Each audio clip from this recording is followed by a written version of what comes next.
Scott Singer, Scottsinger, Scott Singer, Republican running for U.S. Congress in the 25th District. So what are your 4 main points? I have more than 4 main points, but 4 ones that I'll hit now. First, we need tax reform in America. The Trump tax cuts were transformative to bringing more jobs here and putting more wealth back in the pockets of taxpayers. As Mayor Boca Raton, I cut the tax rate 7 straight times to have the lowest property tax rate of any full-service city in Florida, and that allowed thousands of high-paying jobs to come to our city. We need the same in our area. What happened last year was a great start with small businesses and families getting tax refunds, tax credits for education choice, and we need to see more of that. The second thing is regulation. As Mayor Boca Raton, I cut regulations dramatically. We had 21 streamlining initiatives that cut permitting time down 60%. And regulatory costs are things that drive up the prices for all homeowners and businesses. 30% of the cost of new housing, which we desperately need in this area, is regulatory. So by cutting the waste and fraud that we saw under last year with USAID and so many other programs, it'll make things more affordable for taxpayers. Let's talk about the economy. It's important that we continue to onshore jobs and bring more dollars back to Americans. One other way to do that would be by investing more in skilled trades and high-tech jobs. We have AI coming, and that's going to be transformative. We need to understand that the workplace and our educational systems are aligned for that.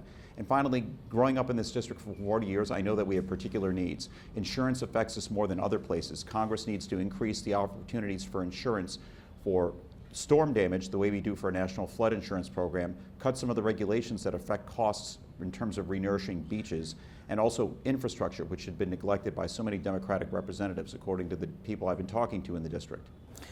According to your website, you are an America First Republican who will work with President Trump to advance the America First agenda. What does all that mean?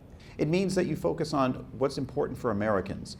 You know, for example, last year I mentioned USAID. We had tens of billions of dollars going to programs overseas that were not in the national interest when those could have been better funded at home. It means a strong national defense. It means having a secure border, unlike the porous border that allowed millions of people to stream across without proper vetting under President Biden.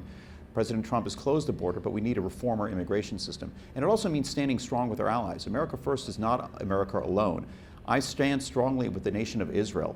I think that's an important alliance and has proven time and time again to be in America's interest, as they have cooperative interests in intelligence gathering, forward operations, joint military exercises. And it bothers me that the Democratic Party last week, a majority of House members and a majority of Senate members would vote to deny arms sales to Israel, our strategic ally, at the same time funding other nations. What is it that you think would make you stand out to make you the candidate of choice for this district? A lot of things make me stand out.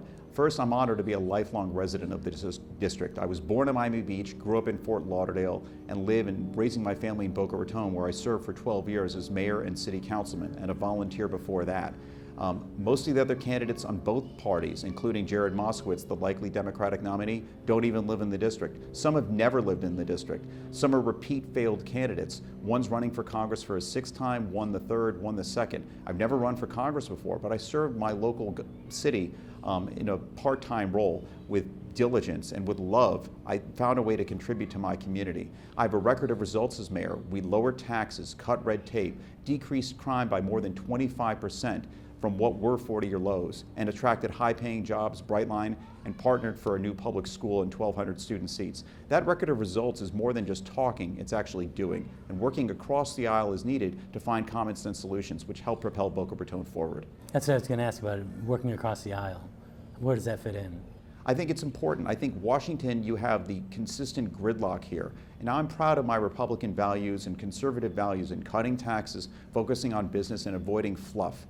And that's what the American people want. But there are ways that we can have to convince the other side that our way is better. For example, 80% of Americans agree that photo ID is important, and yet it's stuck in Congress because one party refuses to acknowledge that. We would continue to push that issue when it's common sense that most Americans agree upon. With 25 seconds left, what do you want people to know about you? I want people to know that I love public service, that I didn't set out as a career, that I'm not a career politician just running time and time again for the same thing. I wanted to serve my community, I did so. I'm raising my family here, I'm a native of the district. I have strong ties to this area, and I love the fact that my district encompasses my birthplace, where I grew up, and where I'm serving and lived all these last years. Sir, thank you very much. Thank you.